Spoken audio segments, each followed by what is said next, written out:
Hi, and welcome to the Theme Park Duo podcast. Grab your park map, churro, and hop in line with us as we take you on a coast-to-coast adventure through the world of theme parks, haunts, conventions, and more. Now, here's your hosts, Nikki and Gabriel. Hey everyone, welcome to a special bonus episode of the Theme Park Duo podcast. I'm Nikki. And I'm Gabe. And we are the Theme Park Duo. Now, we just got back home from the Knott Scary Farm announcement event where they revealed everything, well, almost everything, I think 99% of things, for this year's 2018 Knott Scary Farm event, and it was eventful. See what I did there? No, it was bad. Blank look, bad? Yeah, it was pretty bad. Sorry. Anyway, lots of cool stuff to share, so we want to share everything with you guys. It's midnight right now. We want to get the show out to you guys and make sure everybody has the information to listen to on their rides to work and everything in between. So let's waste no time and jump straight into it. Let's jump right into it. So returning mazes are Dark Ride, Trick or Treat Lights Out, Shadowlands, Pumpkin Eater, Special Ops Infected, Paranormal Inc., Red Barn, and a show, The Hanging. Obviously, The Hanging's back every year. Yeah, and while these are new, or not new, while they are returning, most of them have new elements added to them to kind of freshen them up. I think the only ones that don't are, was Dark Ride. Dark Ride is definitely not changed. And there was one other one. Paranormal Inc. has changed. So let's go through and talk about the ones that have changed. The ones that we do know, because now I'm stumped. Yeah, me too. Slightly stumped. Okay, so Dark Ride's coming back. Hasn't changed a bit. It's coming back in its original form. Trick or Treat Lights Out, they talked about changes coming to it, but they did not reveal what it was. They basically said, hey, you gotta go inside and find out for yourself. Yeah. Shadowlands, I believe that they are not changing Shadowlands whatsoever. Yeah, I think you're right. Pumpkin Eater is going to have some more creatures in it, I believe. Uh-huh. Then Special Ops Infected is going to have a brand new finale.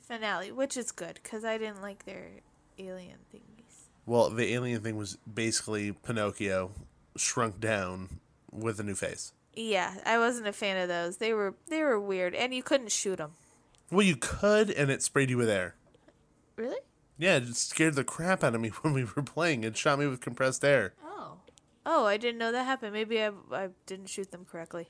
That's because you were, like, running through the thing. You're like, I got a gun! You were like Rambo, dealing with all the zombies. A little bit. Yeah, there were no survivor zombies in there after Nikki went through. Next up, Paranormal Inc. They're going to have a brand new finale to Paranormal Inc. Yeah, they said it's going to be just better, cooler. Yeah, so they're going to have that. And then Red Barn's going to have some changes.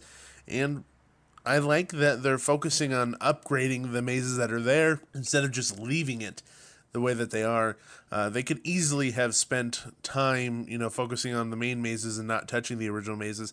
But I'm always really thankful when they go back and tweak the mazes that are coming back, because they work to a certain extent. That's why they're coming back. And the fact that they're upgrading on top of that is good for me, because it makes it so that, it's a different event each and every year. Yeah, and I think they made a point of saying that they realize that a lot of people that are coming now are pass holders who come multiple times and who come every year, and so they want to keep it fresh for them too. So they made a point of saying that, and I'm happy that they appreciate the pass holders and understand that we're very passionate about the event. We are extremely passionate about it. How many times did we go last season? We went like more than a handful of times. Does that mean more than 5? Definitely. Yeah, I think we definitely went more than 5 times. I'm pretty sure we went like 10, 11, 12 times. Maybe you. I think I went between 5 or 10 times. I think you're right. Yeah. And then returning scare zones as usual: Ghost Town Streets, Carnival, and The Hollow. And one thing that you'll hear a little bit later is that there's going to be some special experiences happening in Ghost Town that they haven't mentioned to us yet. And so I'm a little bit excited to find out what that is. Yeah, something about maybe a show moment or two. So we'll see. We just have to go and find out. I would assume that it's going to be a show moment. I can't imagine that it would be anything else. I mean, it really seems like with their scare zones now, they're really kind of leaning into these organic moments kind of arising out of nowhere, which is kind of nice, and leaning more into the surprises of the area. Kind of like last year when we showed up and the conductor was there and the train was there. There was a whole bunch of things to find out that we didn't know. They didn't tell us. And I love the surprise factor of the event because it makes me want to explore the park and search for more. Yeah. One of my favorite memories, this is completely random and sort of off topic. It was a random sporadic moment, but it definitely wasn't planned. But a few of the Ghost Town Streets monsters decided to all wear rat noses for a night, and they called themselves the Rat Pack. And they were all in black and white makeup. Yeah, and it's just something they decided to do that night, and I thought it was the best thing. Like, I still think about it every once in a while. I was like, that was just really fun that they did that. So I mean, I'm not expecting anything like that, but it just goes to show you that, you know, those organic moments leave a lasting impression, you know? Oh, yeah, and honestly, I completely forgot about that before you just mentioned it again. Yeah. Because those were one of the nights where we just sat in Ghost Town and just enjoyed being there and enjoyed being in the fog, watching people get scared and watching the scare actors do their thing. And, you know, that's one of the wonderful things about having the Scary Farm Pass is having that opportunity. And I don't know if that was before the pass or not. I genuinely don't remember. It might have been before the pass. I want to say maybe it was 3 years ago. I don't know if the pass is... Maybe it was the first year they had the pass. It must have been the first year they had the pass, but I just love sitting in Ghost Town. I mean, we say it all the time. That, like, if you're going to go to the Scary Farm, take a moment. Just sit down in Ghost Town and watch everything happen in front of you. It's one of those moments that you just can't get anywhere else. You know, each event throughout Halloween has its specialties. It has its special moments. Things that stand out and make it unique. And for me, Ghost Town is the end-all, be-all. And the thing that makes Scary Farm, it gave it its identity. Literally, it started there. And what can be better than just sitting there and watching these people do what they're good at? And that's making people terrified. I completely agree. Couldn't have said it better myself. So, really, really excited to have some additions coming to Ghost Town because genuinely it's pretty much the same most of the time, which isn't a complaint. I like it consistent. But the fact that they're adding a little bit more to it in the sense of surprises is cool. The new scare zone that is coming to Scary Farm, which is going to be under Silver Bullet, is going to be Forsaken Lake. So, Forsaken Lake will unleash gothic creatures which have been ravaged by the dark and murky waters as they wander their crypts, preying on unsuspecting visitors looking for victims to drag back to the watery graves. And I asked a question. There was a Q&A after the main event just for press, and I asked what the makeup was going to be for that area. And they said that the makeup's going to look something along the lines of cracked, dried up mud. So they want like flaky skin and it peeling away and cracks and stuff like that. So yeah, and honestly, it sounds like the perfect makeup to have for that area. Sounds super cool. Yeah, and then also apparently every piece of costume was made out of couch fabric. That's something that I learned also from the Q&A because apparently it is very durable. Yeah, it makes sense. It makes sense. If something has to last a whole season, maybe more, make it out of the toughest fabric you can find. That is your phone, not my phone. Sorry. Well, yes, the toughest fabric you can buy, obviously the fabric that your butt constantly sits on. So, and it's pretty comfortable. Yeah. From the outside. For our butts. From the Nobody sit on the actors, please. Hey, excuse me. Yeah, can you sit down so I can sit on you so that I can see if your clothing is comfy? It's made out of okay. No. Okay. I'm gonna leave. I'm gonna leave the park now. Okay. Okay. This is awkward now. I don't want to sit on monsters.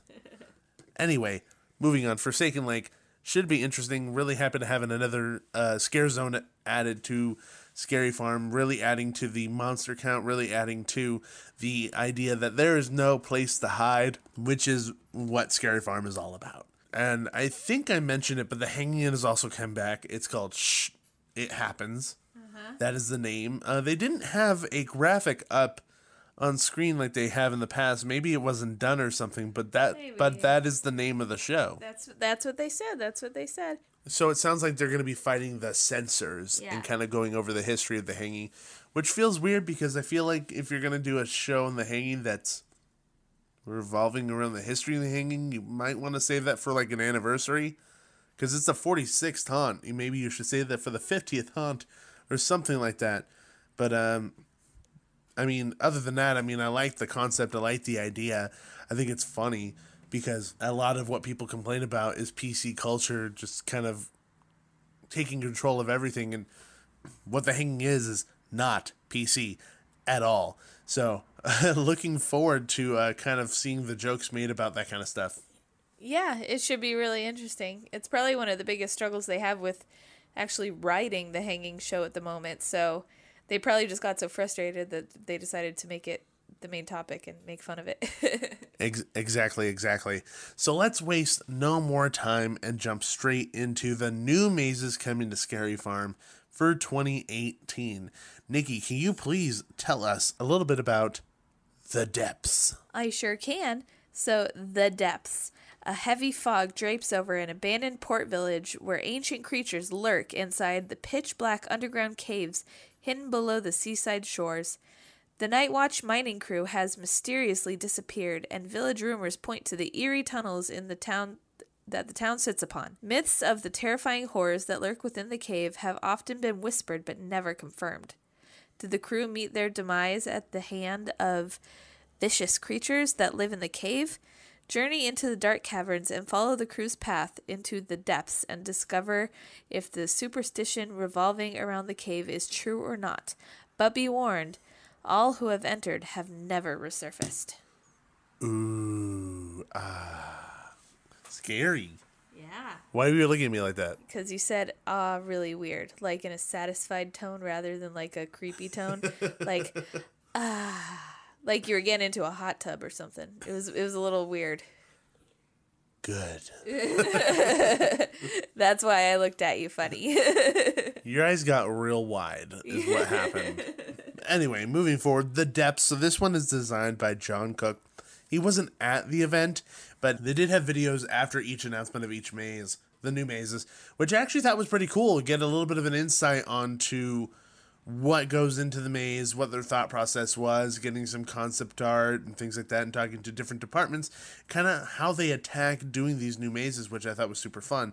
So he did go into a little bit of the description of what the maze is going to be, which you can kind of guess. We're going to be in caves and these catacombs, and there's going to be monsters and things like that. They're going to do a lot of lighting to make it feel like there's water on the ground, which should be a really cool effect. Maybe they're going to do like a low-lying fog that kind of just sits on the ground, and they're going to project onto that, something along those lines. Yeah, and they did say there would be water features also. So, yes, water features. I think in the Q&A, Ken Park said like a full waterfall in the finale, like in the maze. So caution, you may get wet. Well, if you've been to Queen Mary's Dark Harbor and you get wet there, I'm sure you'll be fine here. Yeah, definitely. They have like this huge cannon thing which just shoots water in the air and people get completely soaked. So can't imagine it's going to be any worse than that because you actually still have to leave. It's not outside, it's inside. So you don't want to track water all throughout the maze and have people slip. Yeah, exactly. But it seems like a really cool theme, and if they do it right, I'm very excited to see where they go with it. This is the one that I think you and I are the most curious about with regards to execution, because The Depths doesn't say that much in terms of like setting and things like that, as opposed to like a maze like Special Ops Infected. You kind of get an idea of what that's going to be, or for mazes in the past Doll Factory or Forevermore, you kind of get a sense of what those are going to be. The Depths doesn't give that much away, so I think it's hard for us as fans who are not in the creative process to kind of get a grasp of what is this going to be like. I think a lot of people see it as like, oh, it's a John Cook base, so it should be good.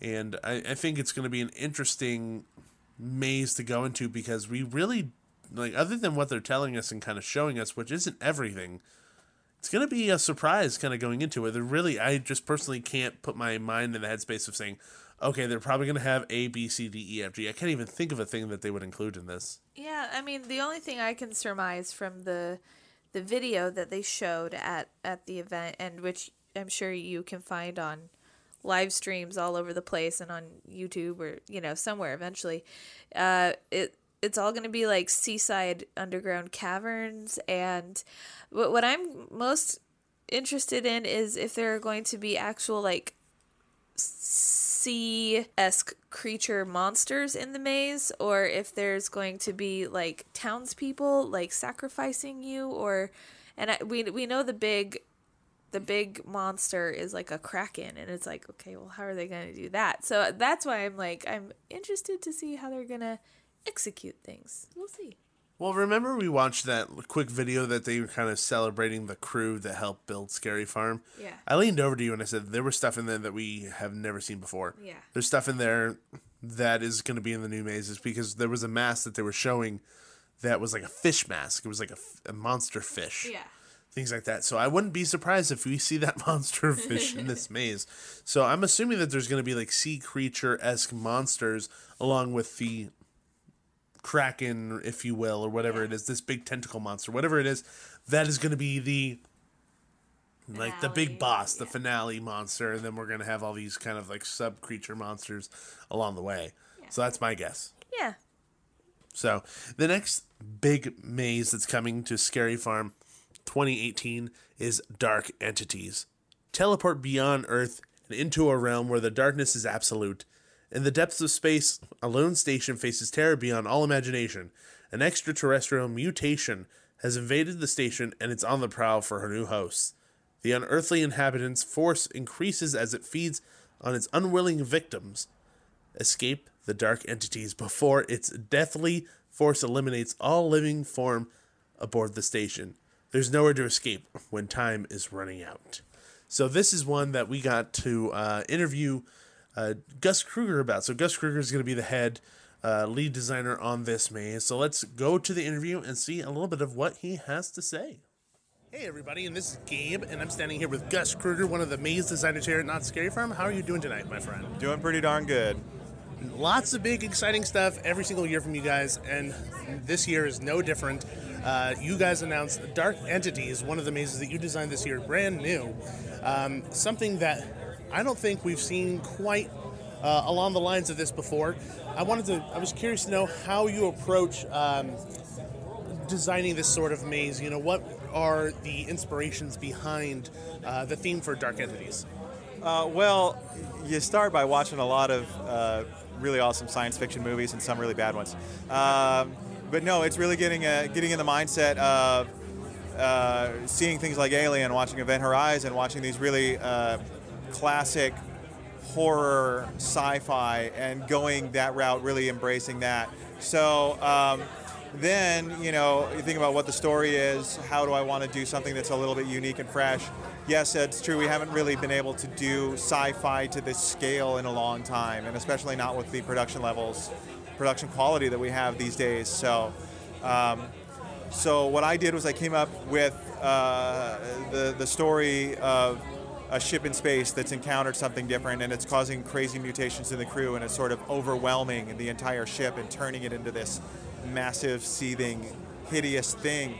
And on Earth, they've got distress signals, but they don't know what's going on. They access the ship via sort of wormhole teleportation technology, so they're sending recruits in to go investigate, which will be our guests, of course. And what I did was I just thought about all of the cool things in all of these movies, all of the scenes that you would expect to see, your living quarters, your sleep pods, medbay, bridge, anything you could expect to see in a sci-fi movie. And I did everything I could to cram them all into one thing. So it's going to feel like a very, very long, claustrophobic experience with monsters and freaks and horrible things around every corner. And it seems like everyone's really, really excited about this, and almost seems as though this is something that has reached a level that Scary Farm really hasn't seen before in the sense of design. Now, lighting talked about, it's the most that they've had in a maze before. When you go into designing a maze like this, is that something you have in mind, or throughout the creative process it just kind of evolves and changes into something like that? Well, I think you have it in mind because the reality is the way that, the expectations of our event and the expectations of fans these days, you really need to produce at a peak level. And if you're going to say, hey, we're going to put you on a spaceship, it needs to feel like a spaceship. It can't feel like you just walked into, your buddy's closet that he just dressed out in some, it's got a transporter on the thing. It's got to feel like head to toe, this is an immersive environment where things are angular, they are unique. You want to feel like you're on space. So that's the one thing. Architecturally, it's got to be head to toe. You need to feel like you're somewhere else. So addressing that, and just how do we address lighting? There's so much when you watch these things and you see real ships. There's so much lighting that's just inherent to the design of these things with panels and lights, and it was just a natural thing that came out. And we saw Doug on the video during the announcement event. He's the lighting designer, Doug CEO. He's doing a fantastic job, and I really pushed him to a new level of just complexity in this thing. And it was a matter of making the ship feel real, because I don't want it. If you're going to space, you've got to feel like you're there. So it's got to be a great immersive environment, and then on top of that, you just stack the horror and the hideous things that are going on in there. Just make a wonderful, unpleasant package. That's the perfect way to describe any entertaining maze it's here. Like having a child. That's kind of the same thing. It's a wonderful, unpleasant package. It's the greatest destruction of your life that you could ever do. Well, my wife is due September 26th, so you'll be right there then. Yes, you'll be with the rest of us. Yes, I will be. But thank you so much for your time. Looking forward to Scary Farm 2018. And thanks a lot for coming down to this event, and we will see you in the fog. It sure sounds like Gus did his homework with regards to all the different sci-fi movies he wanted to watch in order to kind of get together what this maze is going to be like. I don't know if I mentioned on the show or not. Did I mention on the show what my guess was for this maze? I think you did mention that you thought it was something alien. Yeah, just space. Spacey. So I was right. What? But I think it's going to be an interesting maze. I think this is the type of maze that I think is hard to get scary, but the way that Gus kind of describes it is, very claustrophobic, which a lot of mazes that tend to do that really, really well tend to be extremely scary. There's tight corners where you come around the corner and then there's a monster right there. You're thinking there's going to be something there, and there may not be, but that's part of the scare as well, is that anticipation, thinking that there's going to be something there. So that's pretty exciting. I like the idea of having this really claustrophobic environment as opposed to these vast open spaces. I'm actually really excited about this. I'm more excited about this one than I am about the depths. And normally it would be the other way around. Normally sci-fi mazes aren't really my thing, but this one just seems awesome in my mind, and I'm really excited to see how they execute it, because apparently it's above and beyond anything they've ever done before. And whenever Scary Farm tends to talk about things that way, it usually is the one that they like to focus on. This is our baby this year.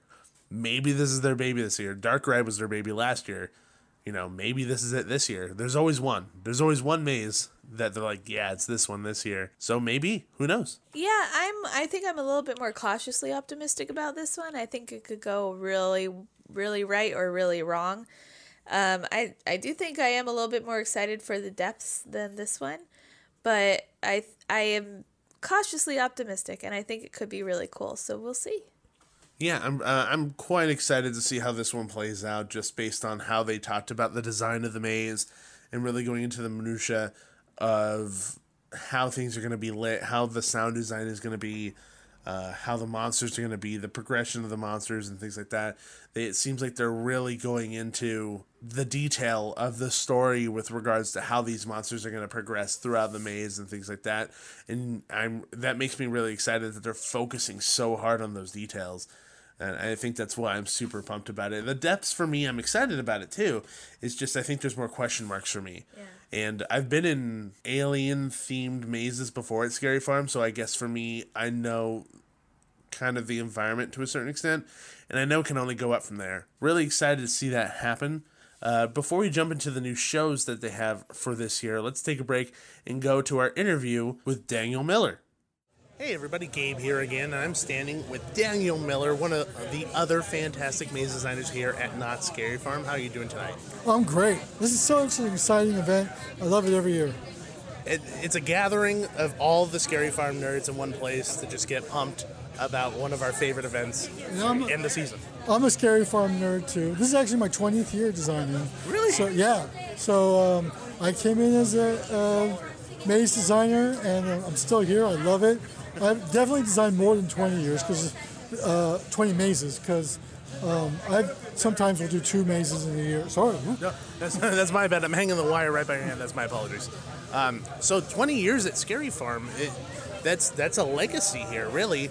How has your experience been designing over that 20 years? You know, there's a lot of lessons learned. There's a lot of things that have changed. You know, how have those 20 years been for you? Definitely, the industry has changed as a whole. It's gotten a lot more elaborate, a lot more detail-oriented, which is perfect. I love, I got my background in set design, so it's all about the details. I love story. So I love telling story. I love horror. My mom, I grew up, we would watch horror films all the time together, and it was just something, it was like a bonding experience. My brothers and I, and I came in here, I think my first year was 82, as a guest, and I caught the bug. Like the rest of us. I came every year. I look forward to, there's a little kind of an Easter egg. In the Bazaar, I designed that this year. Just the layout of it. There's going to be, when Han opens, kind of a retro vintage photo op that has all the old ads that we ran. That's super fun. And one that I remember I haven't seen in a long, long time is this monster that grabs you. Was it the green guy? Was it the green guy with the big claws? It's big claws. You see his snout, and the whole photo op is you being enveloped by him. That's so fun. Now, when I grew up, I remember right around now is when Knott would advertise. I'd be in the calendar section of the LA Times, and I would look at it and constantly look for how many mazes and what it is. And sometimes they would tell you what the mazes were, and I was like, oh, what could that be? Literally what we're doing now. Exactly. We're doing the exact same thing. So I was that neat Knott's haunt geek. So you were me. Yes. And so how does being a fan for that long affect your design? Does it affect your design at all? Definitely. There's it's not really pressure, but there's definitely a pressure that I want to produce the best, scariest thing possible. I'm also constantly learning from my colleagues. John Cook was incredible about innovating things, doing flashlights mazes and moving rooms and just incredible stuff that I was like, wow, this is great. We learned so much from the key rooms, skeleton key rooms, that they're just little experiments that we were running. It's how much can we do with such a small immersive scene? And we're slowly integrating those into our mazes so everyone can experience it in a much more broad. So it's more about trying to tell a great scary story. One thing I always say is that my mazes, I would really want you to experience the scare while you're going through it, but mostly afterwards. Like in Tooth Fairy, people were greatly affected by that because they freaked out the next time they went to the dentist. They're like, oh God, that's incredible. I kind of want to get that. I want to get that sense that it's not just about, me stomping my foot and yelling boo at you, which is incredible, but I want to create more of a story. I want you to be involved in it. So Makes a lot of sense, and it seems like that innovation, is really making its way into the scare zones too, especially with what you guys are designing now with Forsaken Lake, which you had a hand in. Yes. And what it sounds like is a lot of the things that you guys are learning over a period of time has developed into this. So how has all of that led to what you guys are creating for Forsaken Lake? Definitely. One thing that we have a new, well, he's not new, he's actually 2 years now. The director, vice president of entertainment is Ken Parks. He really he started GTA, which is Ghost Town Live, which is sort of like this immersive, interactive zone for the summer. And we just immediately went, what would that mean for Haunt? What could that mean for Haunt? So last year we really kind of developed the Hollows, which we didn't want to really advertise it. We just wanted you to discover it because we felt that that was a crucial moment for a guest, is to come into a thing and discover this. This is fun. I mean, amusement parks are all about playing. So we wanted to see how that translated into horror, and we developed the Hollows, which was this. We had a storyline very similar to what you see in video games, where there's kind of factions controlling the zone, and you had to basically, you can follow one particular character throughout, and there was moments where you discovered like a completely unannounced show that we did at midnight that would burn a Wicker Man at the end, that like kind of set social media ablaze because no one knew about it. No pun intended. Yes. No one knew about it when they first came in, but I was like, what is this? Yeah. Why am I seeing, are we on fire? So the same goes with Forsaken Lake. I'm not going to say everything. A big clue was what you saw tonight. So we are definitely having a bit of a storyline that it's set in the Victorian cemetery that's been sunken, and every once in a while you'll get a sense of being water coming in and a storm coming in. So there's definitely interactive moments within that are dynamic, that keep on changing throughout the evening. So it just depends on when you walk through. Maybe go through a couple times. You may not catch it, but we're really kind of gearing it towards the pass holder, the people who have returned before, and I mean definitely, don't stay there all night. I mean, that's no fun. Yeah. You want to go experience the mazes and see the shows, which we've added more this year, which I'm so happy about. Yes. A well-rounded event. Definitely. I mean, just going to see these small shows are very intimate, and I missed them to death, and now they're coming back. I think we're going to even more and more next year. So.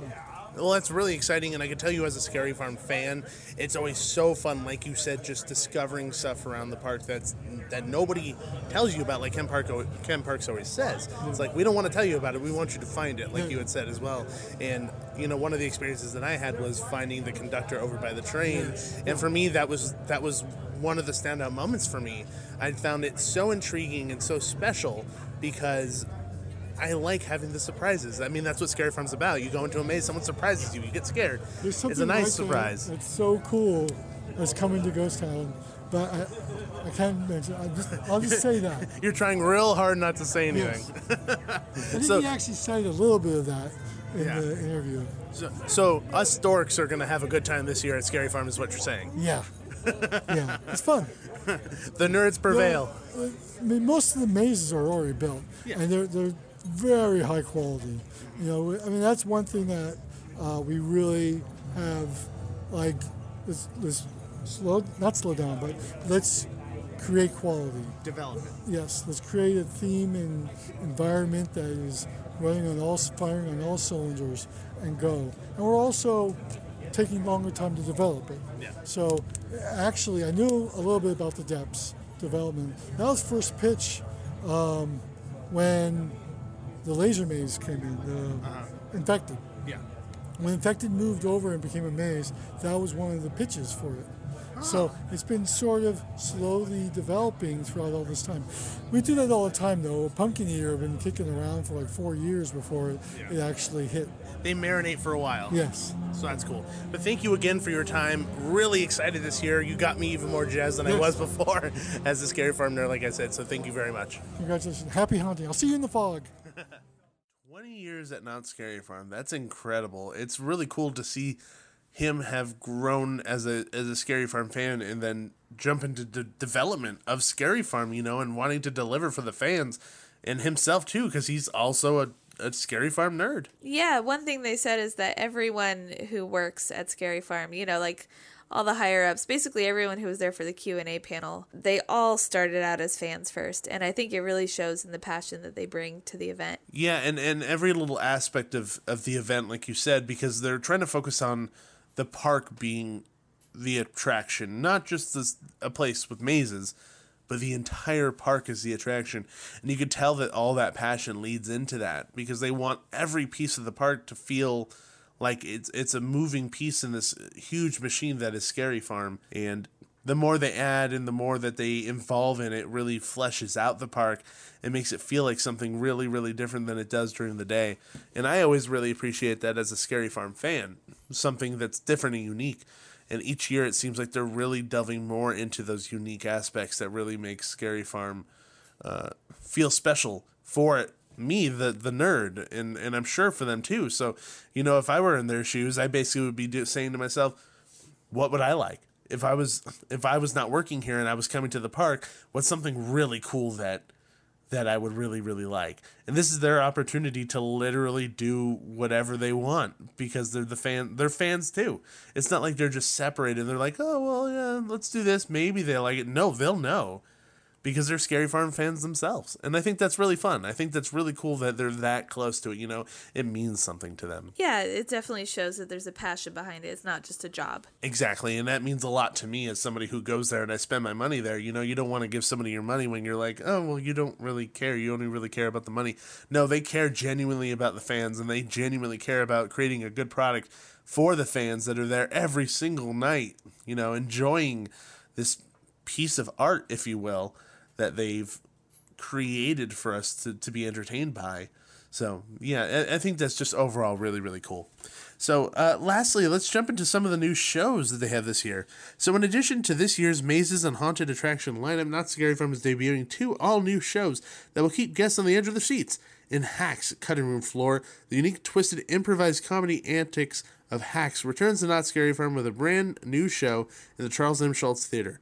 This time around, they have taken over a rundown movie theater, and with the help of the audience and lots of B horror films, they create an on-the-spot Halloween show that will have you screaming with laughter. So this is going to be replacing Elvira in the Charles M. Schulz Theater. And then in the Birchgate Theater, once again, become the home of comedy and magic and conjure, magic and mirth of in the Birdcage Theater. Join award-winning magician and Fox's Masters of the Illusions regulars as they take the stage to amaze and amuse. So I think it's really cool that they're bringing back more shows to the farm, making it feel like more of an event, and fleshing that out, as well as, bringing something back to the main stage. Although when they announced it, I wasn't excited. It was more of just, okay, well, that's something to have.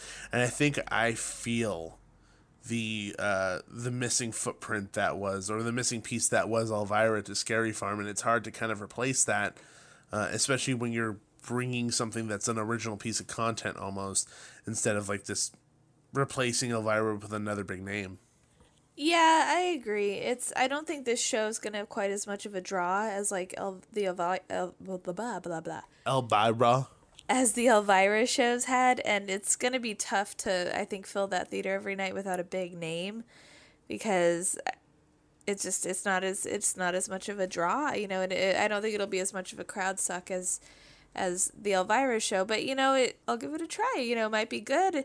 It just the whole improv part scares me, and like the participation of the audience, because sometimes, even when Elvira used to do that, it could get a bit cringeworthy. So we'll see. Yeah, it really leaves the show's quality up to kind of the audience. And I wish they had gotten somebody to kind of fill those shoes, because I really feel her not being there, especially with this. I'm not saying that it's going to be bad. I'm not saying it's going to be not as good as Elvira. It very well could be better than Elvira. I don't know. I've never seen it, so I can't make that call. I'm just stating that I can tell that she's gone. And I mean, the upside to this, the upside to Elvira not being here is the fact that they're able to spread that money around and create more entertainment, which ultimately I think is a better thing. You know, there's so much to see and so much to do. You don't want people to be like, okay, well, it's like midnight. We've done everything. Oh, well, we haven't seen Elvira. Oh, that's not that big of a deal. Let's just go home.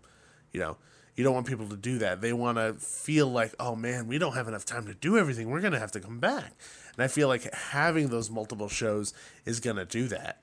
And I like the multiple shows, but I do miss having a headliner. I genuinely miss having a headliner. Yeah, I do too. And, you know, maybe it won't be for long. You know, it could be like a year or two, and then they'll find someone else. So we'll just have to wait and see. But I am excited about there being something back in the birdcage. Yeah. I don't think you and I have ever actually seen a show in the Birdcage Theater before. No, we haven't. So I'm excited. Yeah, no, it's going to be really exciting to have so much stuff in the park to go check out. I mean, in reality, I'm probably going to be the one checking it out and not you. So I know I keep saying we, like I'm going to go, but yeah, I probably won't go this year, but I'll get to hear everything from you. We want to give a huge shout out to Scary Farm for having us out. What was that? We didn't announce something. We didn't announce them? Yeah, the VR. Oh yeah, I totally forgot about the VR. Completely forgot about it. The VR has a zombie overlay. Yeah, and it was super cool. And actually, we both got to try it out tonight. Even though I'm pregnant, I was like, I'm doing it. And so I did it. And I did not get dizzy or fall down or nothing. And I got a better score than Gabe did.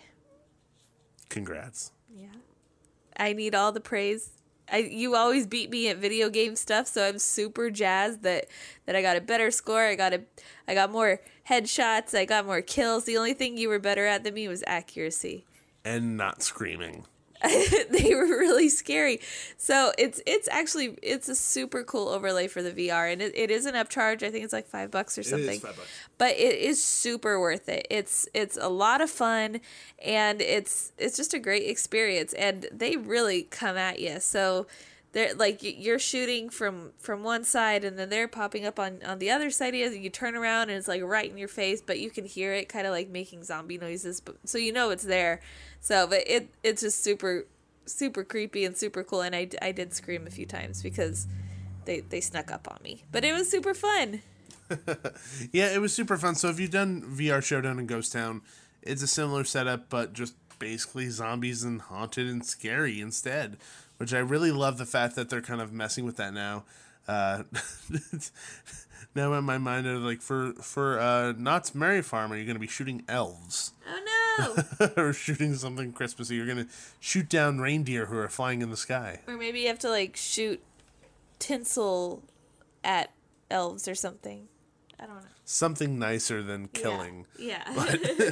But yeah, no, I love that they're adding an overlay to this. You know, I think we've had the discussion before, probably off air, about the opportunity that they have to do this, since it's easily interchangeable. And I really like that they're actually taking part in that.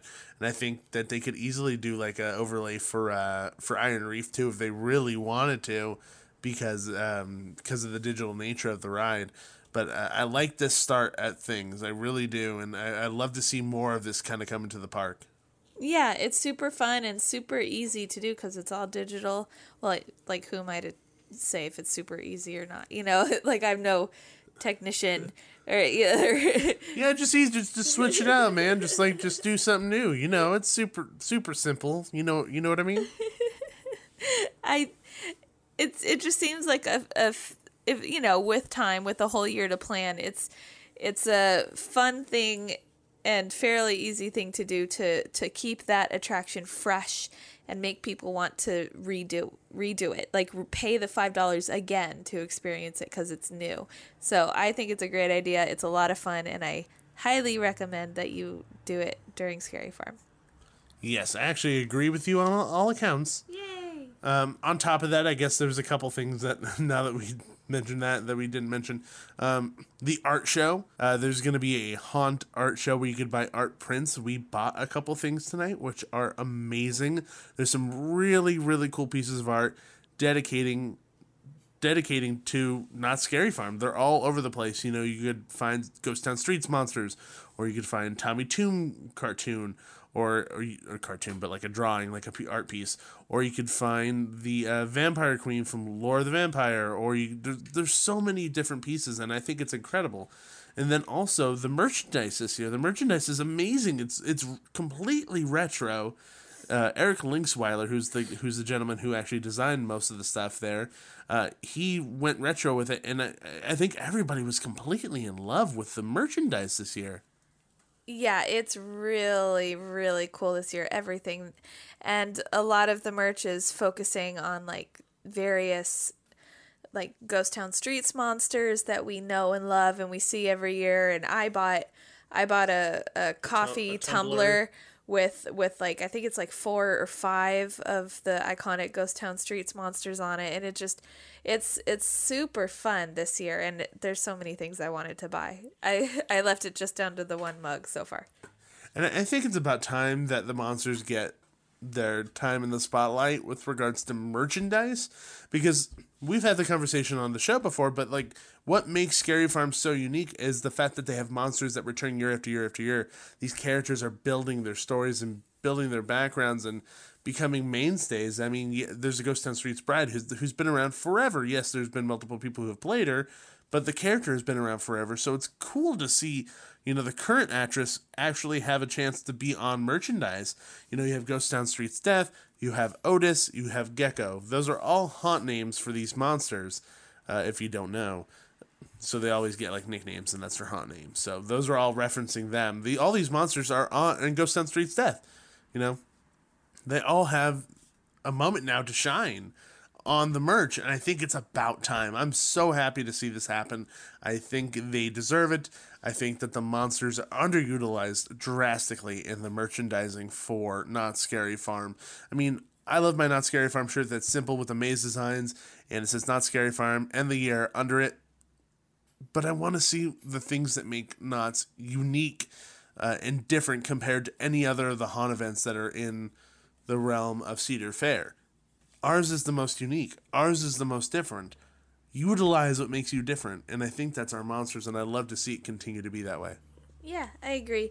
Even the shirt you bought this year with all the mazes listed on it, don't they have the monsters in the middle showcased? Yeah, they have them on it, which is fantastic. It makes me so happy to see that, because that's the reason, one of the major reasons why I love Scary Farm so much.